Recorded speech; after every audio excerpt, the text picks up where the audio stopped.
Bersama kita dalam talian adalah Profesor Madya Dr. Ahmad Razman Abdul Latif, merupakan pengarah program MBA Putra Business School PBS. Saya nak ucapkan terima kasih Dr. kerana sudi meluangkan masa bersama kami. 5.3% suku ketiga Dr. dan 5.1% untuk tiga sukuan tahun ini. Adakah ini dilihat realistik, terutama melihat kepada sektor ataupun faktor-faktor seperti pasaran buruh, kadar inflasi, aktiviti pelancongan? Mungkin boleh kongsikan pandangan Doktor. Ya Nina, saya melihat unjuran ini adalah realistik kerana kalau kita lihat pasaran buruh di negara kita sudah meningkat, malahan kadar pengangguran turun kepada 3.2%.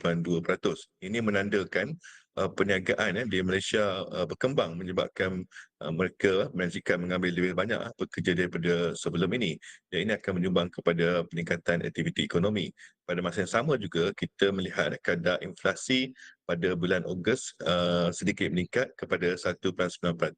Ini menunjukkan juga bahawa consumer spending atau perbelanjaan pengguna juga sudah meningkat. Sebelum ni pada awal tahun inflasi 1.5, sekarang naik ke 1.9, bermakna perbelanjaan pelanggan turut meningkat.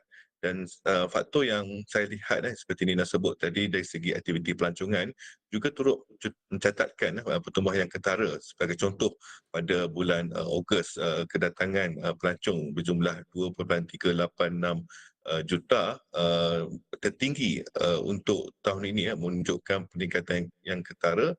Dan ini belum lagi masuk bulan Disember, yang mana kalau kita tengok setiap tahun kemasukan pelancong yang tertinggi sebenarnya di bulan Disember. Oleh itu saya melihat unjuran 5.3% suku 3 dan 5.1% untuk tiga sukuan tahun ini adalah amat realistik sekali. Dan doktor berkata ini adalah kadar kita boleh lihat dikatakan unjuran yang dilihat mampu dicapai, dan kerajaan unjurkan KDNK Malaysia untuk tahun penuh 2024 dijangka akan capai 4.8% hingga 5.3%. Bagaimana pula dengan perspektif doktor pula? Adakah angka ini betul-betul mampu dicapai? Apabila saya melihat pola lah untuk 2-3 tahun kebelakang ini, dan apabila unjuran 5.3% untuk suku 3 ini berjaya dicapai, ini bermakna kalau pertumbuhan KDNK pada suku tahun keempat hanya 4%, maka sasaran 4.8% untuk 2024 itu memang tercapai. Ini menunjukkan bahawa memang boleh mudah tercapai unjuran 4.8. Malahan saya rasa dia akan pergi ke arah 5.3 tu daripada 4.8. Kerana kalau kita lihat apa yang berlaku di suku tahun keempat setiap tahun, memang akan sentiasa menunjukkan peningkatan KDNK dari segi nilai, dan sekaligus akan menyumbang kepada unjuran pada suku tahun keempat ni melebihi 4%, dan keseluruhan akan melebihi 5%.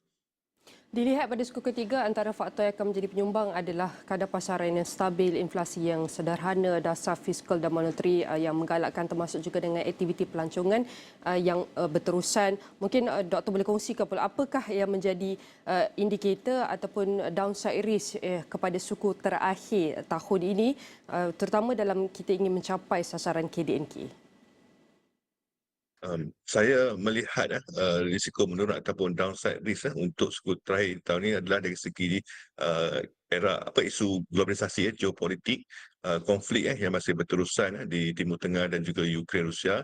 Tapi sebenarnya saya juga melihat dari segi permintaan dari negara dagang utama kita di China dan juga Amerika Syarikat, kerana inflasi kembali menurun di China pada bulan September, turun kepada 0.4%, ada kerisauan akan berlaku kembali deflasi seperti tahun lepas. Manakala inflasi di US juga telah menurun kepada 2.4%, yang merupakan pada bulan Ogos baru-baru ini terendah tahun ini. Apabila kedua negara dagang utama kita ini menunjukkan inflasi menurun, ini bermakna pengguna di negara tersebut kurang berbelanja, dan ini boleh mengurangkan permintaan terhadap barangan kita.